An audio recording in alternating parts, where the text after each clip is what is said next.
And a little earlier, I spoke to our security and defence analyst, Michael Clarke, and began by asking him how significant the increasing Russian control of Severodonetsk is.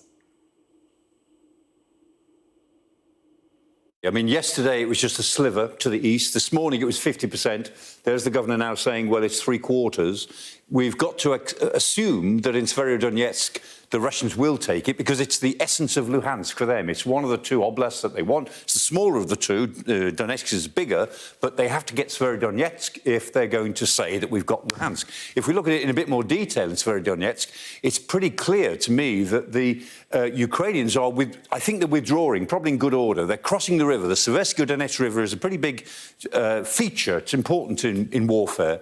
And I think that the Ukrainians are probably withdrawing to Lysychansk, which is a more defensible area. It will allow them to slow the Russian advance down, they hope. The bridges are by and large down, so they may not be able to take much of their equipment with them, heavy equipment, but I think they are, generally speaking, withdrawing. The question then is, do they try and go all the way back to Slavyansk and Kramatorsk, which are the two cities that control the rest of the Donbas? They can certainly defend them, or do they actually try and go toe-to-toe and fight for every bit of territory between Lysychansk and Kramatorsk? But you think the Ukrainian forces will move back intact largely, or as they are currently formed at the moment? The Russians, they take an objective and then they don't keep going. One of the things that militaries learn is when you take an objective, you keep going. If you've got the opposition unbalanced, then keep them unbalanced. And every time the Russians seem to allow the Ukrainians to withdraw in good order, reorganise themselves, rethink. So they're giving them quite a lot of space to actually reorganise. And that, I suspect, is what they're doing here as well. And if we can go up further north to Kharkiv, where we were recently, there seems to be more fighting there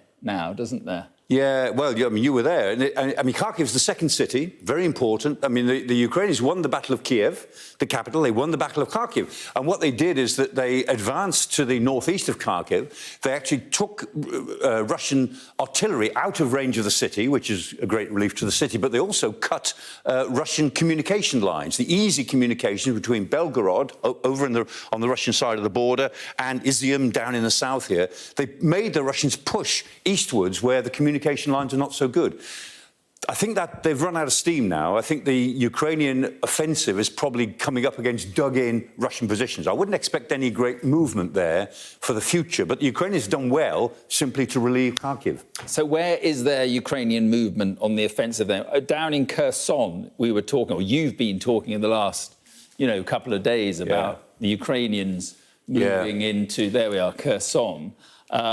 Which is Russian-held, obviously. Yeah. I mean, how much progress, in truth, are the Ukrainians making? This is the big battle to come. The Russians were pushing southwards as if they wanted to attack Mykolaiv from the south along the river delta there. But the Ukrainians have had a really big counterattack. They've got about 4 brigades in this, drawn from the territorial forces, the Marines, a couple of reserve brigades, but they're obviously pretty good. And they've really pushed the Russians hard to the northeast of Kherson. Now, the Ukrainians are saying, we think we can liberate Kherson. I'm not sure about that. That's a pretty big ask. And if they did, it would be a big blow to the Russians, because this is the biggest city the Russians have occupied. But if they lost it even temporarily, that'd be pretty big.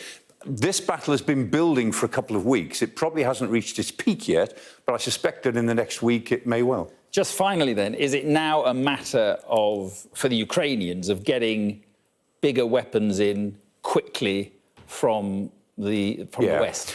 I mean, this is partly all about giving the Russians something else to worry about, to take maybe a bit of pressure off the Donbas, because the Russians have put so much into the Donbas.